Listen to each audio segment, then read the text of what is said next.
Baik, Assalamualaikum warahmatullahi wabarakatuh. Perkenalkan kami dari kelompok 3 dari grup statistika ingin mempresentasikan hasil kerja kami mengenai kuota sampling. Next.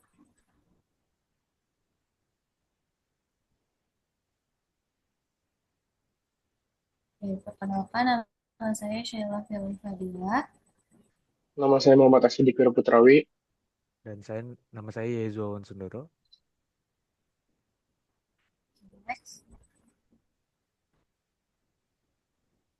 Oke, di sini kami akan mempresentasikan 8 bab. Yang pertama itu mengenai definisi para ahli, lalu yang kedua itu interpretasi kelompok, yang ketiga itu metode penggunaan, yang keempat itu keuntungan, yang kelima itu kerugian, yang keenam itu contoh penerapan, yang ketujuh itu kesimpulan, dan yang terakhir adalah reference. Oke, next. Baik, uh, definisi menurut para ahli.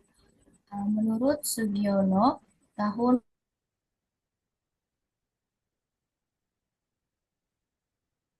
di mana peneliti menentukan foto tertentu untuk setiap kategori berdasarkan karakteristik populasi.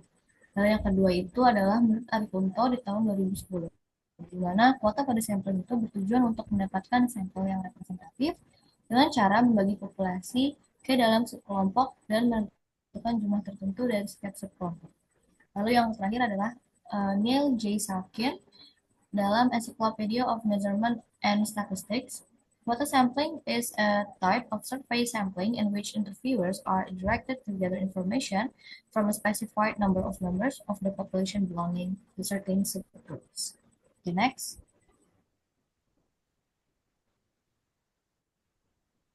Okay.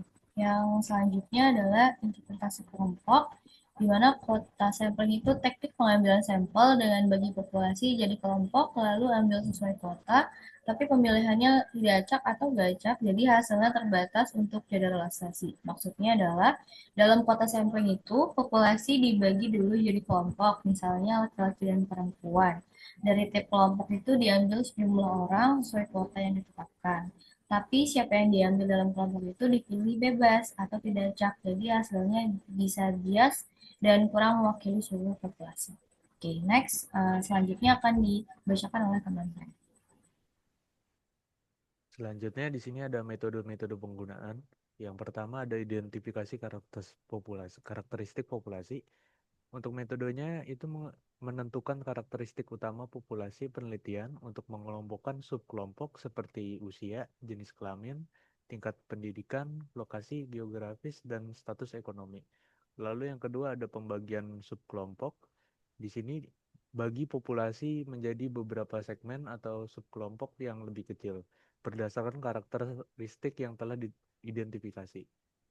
Lalu yang ketiga ada penetapan kuota. Tentukan jatah kuota sampel untuk setiap subkelompok dengan adil, sesuai dengan proporsi mereka dalam populasi keseluruhan. Lalu yang keempat ada pengambilan sampel atau non-random. Gapai responden dari tiap subkelompok sampai kuota penuh, entah melalui intuisi peneliti atau jalan pintas, seperti ngobrol santai dengan mereka yang pas kriteria. Lalu yang terakhir ada validasi data. Kumpulkan data dari sampel pilihan dan pastikan data tersebut sesuai dengan proporsi yang didalamkan dari populasi persis seperti kuota yang sudah ditentukan. Lalu selanjutnya di sini ada keuntungan. Yang pertama ada efisiensi. Kuota pada sampling lebih cepat dan lebih mudah dibandingkan teknik probabilitas seperti random sampling. Lalu ada fleksibilitas, peneliti dapat memilih responden berdasarkan kemudahan akses.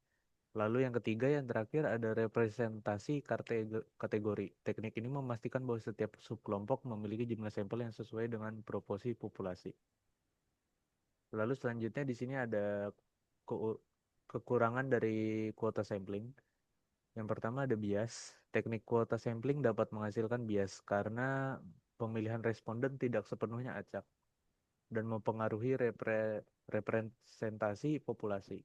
Lalu ada generalisasi.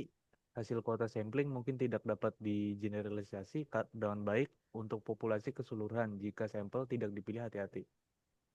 Lalu yang terakhir ada ketergantungan pada peneliti. Keberhasilan teknik ini bergantung pada kemampuan peneliti dalam menentukan kategori yang tepat dan memastikan representasi proporsional. Lalu yang selanjutnya ada rumus kuota sampling.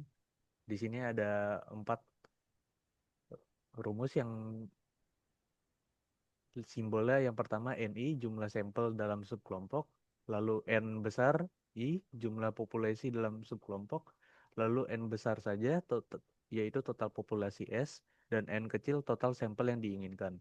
Lalu yang di kanan ini adalah rumusnya, dan kuota pada sampling tidak memiliki rumus matematis, tetap seperti metode probabilitas, tetapi jumlah sampel dalam setiap subkelompok dihitung berdasarkan proporsi populasi.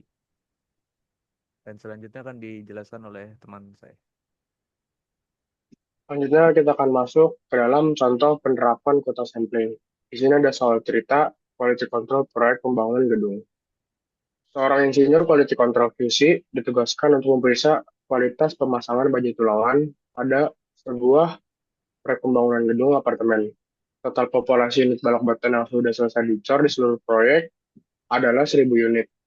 Berdasarkan spesifikasi teknis, balok-balok tersebut terbagi menjadi 2 jenis dengan penggunaan yang berbeda. Yang pertama, 600 unit balok sekunder yang menopang bahan dindingan. Dan yang kedua, 400 unit balok primer atau balok induk yang menopang beban struktur utama dan kritis.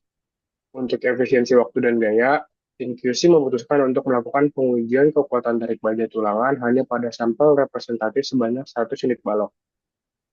Dengan metode kuota sampling, tentukan berapa jumlah sampel yang harus diambil dari masing-masing jenis balok, primer dan sekunder, agar proporsinya mewakili kondisi keseluruhan di lapangan.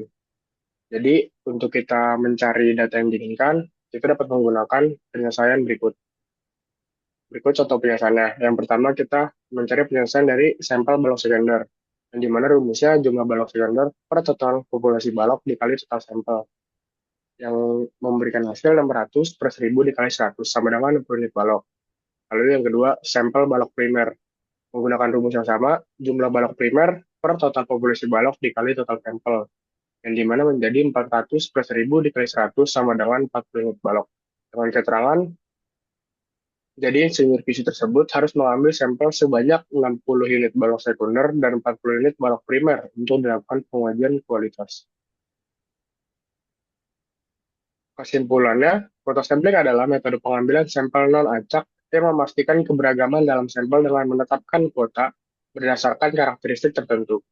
Meskipun tidak menggunakan pemilihan acak, metode ini efektif untuk mendapatkan data yang representatif dari berbagai subgrup dengan efisiensi waktu dan biaya. Sekian pemaparan dari kelompok 3, kurang lebihnya mohon maaf. Wassalamualaikum warahmatullahi wabarakatuh. Dan berikut adalah referensi dari presentasi kita pada hari ini.